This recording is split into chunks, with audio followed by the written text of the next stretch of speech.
Tara, panoorin natin si Carl Tamayo, one of the best 4-3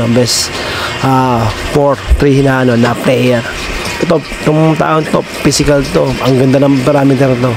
Pero pinaka-build ako dito yung depensa niya, yung talagang malagkit ang depensa niya, talagang talagang mataas ang kaya IQ niya sa babaw sa depensa, malakas yung katawan, tapos may parameter yan natin kung paano paano pinagkatiwalaan ng coach niya. Kung ganito lang yung grabe sa akin paano niya, yung natutunan siya sa mga triangle defense niya ni Tim Cone sa triangle offense. Grabe, marunong siyang gumawa kasi yung triangle napakaganda talaga sa lahat ng player.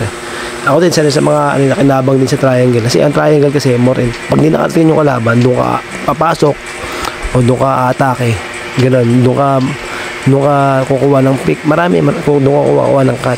Laki ng bagay nun as a player pag alam mo yung triangle na triangle, kasi doon talaga nakaka-score. Sigurado kung natutunan mo yung triangle, naku po, manawala ka sa akin, marami kang i-score. So ayan, panoorin nyo gano'n kasi atin grabe physical niya, Minamamaw niya lahat ng mga player na ng Korean. Talagang masi sa kanya. Kasi nag-activate talaga yung pinaka adrenaline mo sa isang game. Tapos lagi ka pang pinapasahan ako. Marami ka talagang magagawa. So yan. Tara, panoorin natin, tuloy-tuloy natin panoorin.